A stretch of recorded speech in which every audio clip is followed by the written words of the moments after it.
All right, I'm going to ask you all to do me a favor real quick. If you can, introduce yourself to a person nearby. Just one person, though.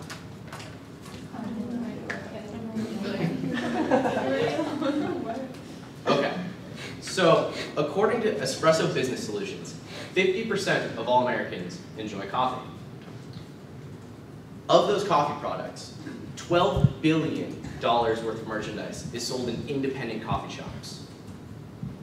The biggest problem facing these coffee shops is not that their coffee is inadequate or less tasty than the big stores like Starbucks and Dunkin' Donuts.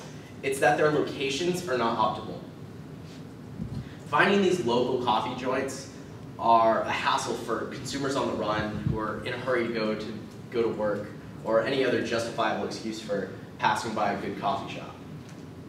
My name is Mitch and I have a solution to this problem. As a first-time entrepreneur, I put my heart and soul into this project.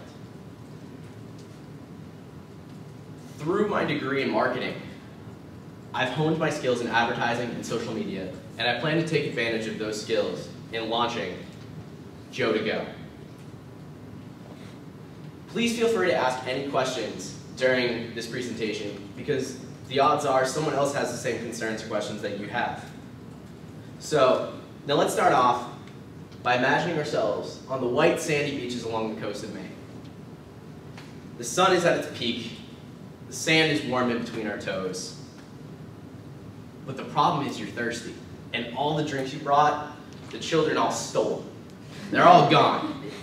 So what do? You can't leave. Notice how many people are on that beach? Parking is a hassle. You cannot leave and come back and get the same parking spot. So what are you left to do? Just sit there and bake in the afternoon sun.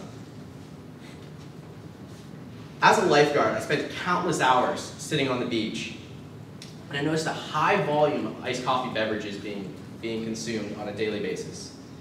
But these, as mentioned earlier, these Dunkin' Donuts and Starbucks are where most people get their coffee. These large companies can afford properties on well-traveled roads and common areas. As mentioned earlier, the prime real estate is the biggest problem faced by these independent local coffee shops. With Joe to Go, we're able to be mobile and go to where the most populated areas are. Thousands of people flock to these beaches on the peak summer days in July through August.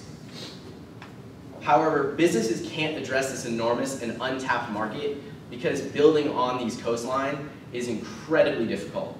Through beach permits and any other restrictions that they face, it's just nearly impossible.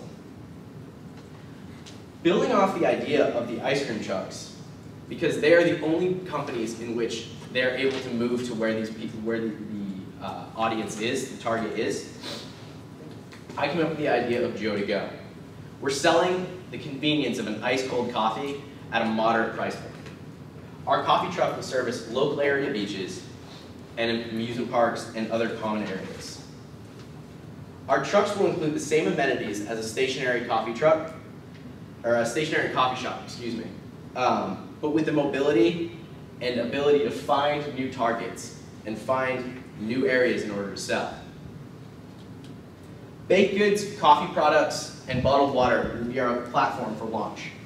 Expansion into basic sandwiches and other different coffee shop goods are only room for our growth. We can grow into those different types of markets. Now, trucks as these have been operational in cities such as New York and San Francisco for years and have proven they have worked.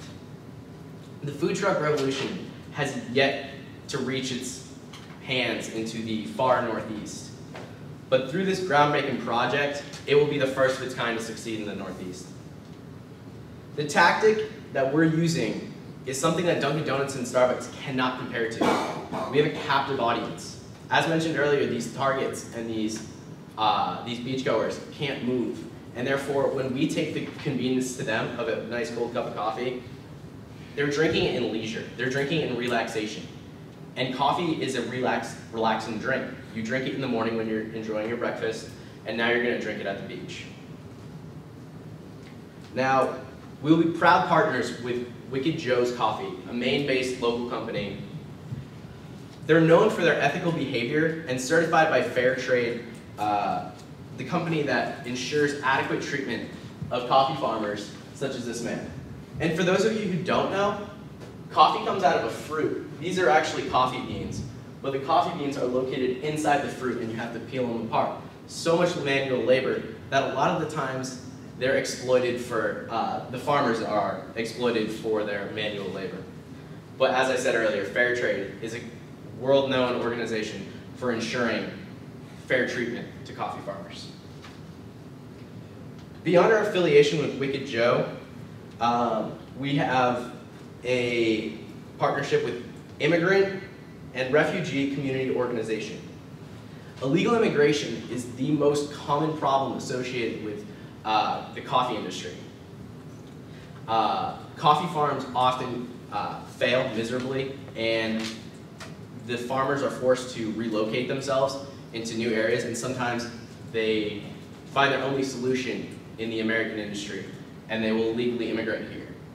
But what this organization does is they protect these immigrants, and they foster a new community for them.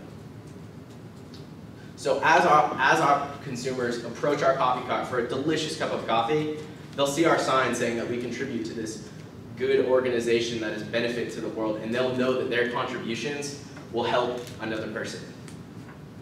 So as a possible investor, you will be part of a groundbreaking project. This company has potential and the statistics to grow. The uniqueness of Joe to Go is what will make this flourish. We're a one-of-a-kind company in the Northeast, and that, I ask you to join our team. Your financial support will make this happen. I ask you to, like I said, I asked you to join this team of dedicated team members. We can't be successful without you. So please, Joe's to Go wants you. Now I'd like to open it up to further questions.